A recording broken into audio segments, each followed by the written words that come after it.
ओम शांति। मुरली का तारीख है 19 अप्रैल 1971 का। हेडिंग है त्याग, तपस्या और सेवा की परिभाषा। आज भट्टी का आरंभ करने के लिए बुलाया है। इस भट्टी में सर्व गुणों के आधार मूर्त बनने के लिए व संपूर्ण ज्ञान मूर्त बनने के लिए आए हो। इसके लिए मुख्य 3 बातें ध्यान में रखनी है। वह कौन सी? जिन 3 बातों से संपूर्ण ज्ञान मूर्त और सर्वगुण मूर्त बनकर ही जाओ। सारी नॉलेज का सार उन 3 शब्दों में समाया हुआ है। वह कौन से शब्द है? एक त्याग, दूसरा तपस्या और तीसरा है सेवा। इन तीनों शब्दों की धारणा मूर्त बनना अर्थात संपूर्ण ज्ञान मूर्त और सर्व गुणों की मूर्त बनना। त्याग किसको कहा जाता है?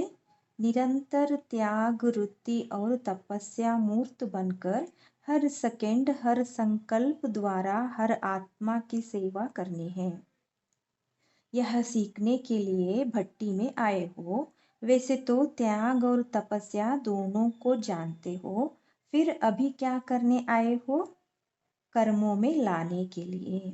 भले जानते हो, लेकिन अभी जो जानना है उस प्रमाण चलना। दोनों को समान बनने के लिए आए हो। अभी जानने और चलने में अंतर है।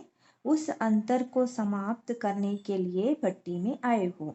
ऐसे तपस्वी मूर्त त्याग मूर्त बनना है, जो आपके त्याग और तपस्या की शक्ति के आकर्षण दूर से प्रत्यक्ष दिखाई दे। जैसे स्थूल अग्नि व प्रकाश अथवा गर्मी दूर से ही दिखाई देती है व अनुभव होती है, वैसे आपकी तपस्या और त्याग की झलक दूर से ही आकर्षण करे। हर कर्म में त्याग और तपस्या प्रत्यक्ष दिखाई दे, तब ही सेवा में सफलता पा सकेंगे। सिर्फ सेवाधारी बनकर सेवा करने से जो सफलता चाहते हो वह नहीं हो पाती है, लेकिन सेवाधारी बनने के साथ साथ त्याग और तपस्या मूर्त भी हो, तब सेवा का प्रत्यक्ष फल दिखाई देगा।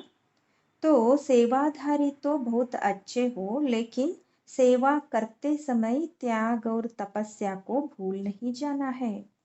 तीनों का साथ होने से मेहनत कम और प्राप्ति अधिक होती है, समय कम सफलता अधिक। तो इन तीनों को साथ जोड़ना है। यह अच्छी तरह से अभ्यास करके जाना है। जितना नॉलेजफुल उतना ही पावरफुल और सक्सेसफुल होना चाहिए। नॉलेजफुल की निशानी यह दिखाई देगी कि उनका एक एक शब्द पावरफुल होगा और हर कर्म सक्सेसफुल होगा। अगर यह दोनों रिजल्ट कम दिखाई देती है तो समझना चाहिए कि नॉलेजफुल बनना है। जबकि आजकल आत्माओं द्वारा जो अधूरी नॉलेज प्राप्त करते हैं, उनको भी अल्पकाल के लिए सफलता की प्राप्ति का अनुभव होता है। तो संपूर्ण श्रेष्ठ नॉलेज की प्राप्ति प्रत्यक्ष प्राप्त होने का अनुभव भी अभी करना है। ऐसे नहीं समझना कि इस नॉलेज की प्राप्ति भविष्य में होनी है। नहीं, वर्तमान समय में नॉलेज की प्राप्ति अपने पुरुषार्थ की सफलता और सेवा में सफलता का अनुभव होता है। सफलता के आधार पर अपनी नॉलेज को जान सकते हो।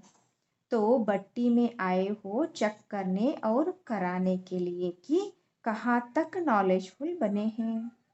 कोई भी पुराने संकल्प व संस्कार दिखाई न दे, इतना त्याग सीखना है।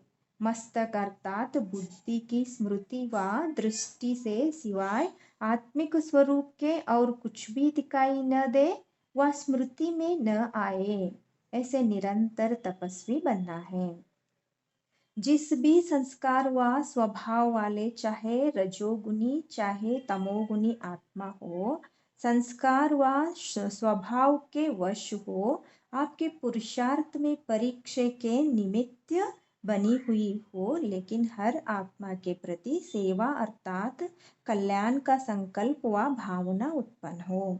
ऐसे सर्व आत्माओं का सेवाधारी अर्थात कल्याणकारी बनना है। तो अब समझा त्याग क्या सीखना है, तपस्या क्या सीखनी है और सेवा भी कहाँ तक करनी है। इनकी महीनता का अनुभव करना है। हर पुरुषार्थ में फलीभूत वह हो सकता है जिसमें ज्ञान और धारणा के फल लगे हुए हो। जैसे अभी सभी के सामने ब्रह्मा कुमार प्रसिद्ध दिखाई देते हैं, दूर से ही जान जाते हैं कि यह ब्रह्मा कुमार है। अब ब्रह्मा कुमार के साथ साथ तपस्वी कुमार दूर से ही दिखाई पड़ो, ऐसा बनकर जाना है। वह तब होगा जब मनन और मगन दोनों का अनुभव करेंगे।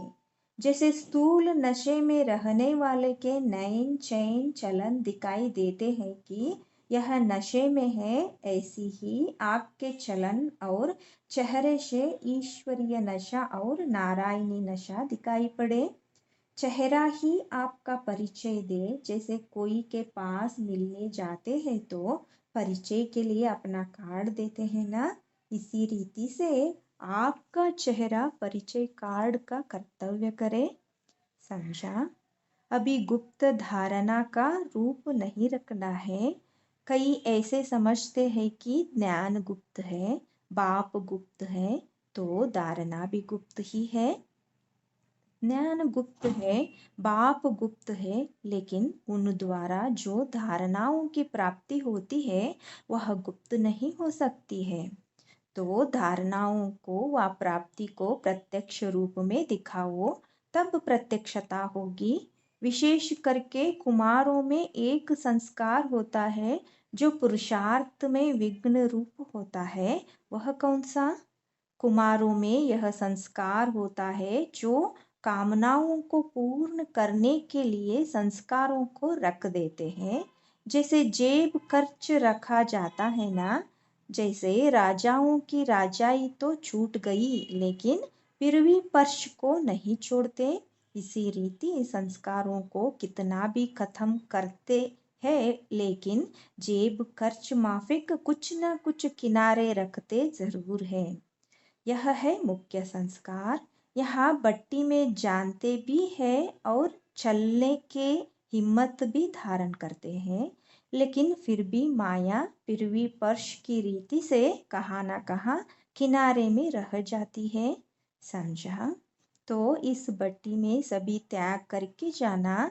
यह नहीं सोचना कि संपूर्ण तो अभी अंत में बनना है, तो थोड़ा बहुत रहेगा ही, लेकिन नहीं। त्याग अर्थात त्याग। जेब खर्च माफिक अपने अंदर थोड़ा बहुत भी संस्कार रहने नहीं देना है। समझा। जरा भी संस्कार अगर रहा होगा तो वह थोड़ा संस्कार भी धोखा दिला देता है। इसलिए बिल्कुल जो पुरानी जायदाद है वह भस्म करके जाना, छिपा कर नहीं रखना। समझा। अच्छा, यह कुमार ग्रुप है। अभी बनना है तपस्वी कुमार ग्रुप। इस ग्रुप की यह विशेषता सभी को दिखाई दे कि यह तपस्वी कुमार तपस्वी भूमि में आए हैं। समझा। हर एक लाइट के ताजधारी दिखाई दे। ताजधारी तो भविष्य में बनेंगे, लेकिन इस भट्टी से लाइट की ताजधारी बनकर जाना है। सर्विस की जिम्मेवारी का ताज वह इस ताज के साथ स्वतः ही प्राप्त हो जाता है। इसलिए मुख्य ध्यान इस लाइट के ताज को धारण करने का रखना है। समझा। जैसे तपस्वी सदैव आसन पर बैठते हैं, वैसे अपनी एक रस आत्मा की स्थिति के आसन पर विराजमान रहो। इस आसन को नहीं छोड़ो, तब सिंहासन मिलेगा। ऐसे प्रयत्न करो जो देखते ही सबके मुख से एक ही आवाज निकले कि यह कुमार तो तपस्वी कुमार बनकर आए हैं।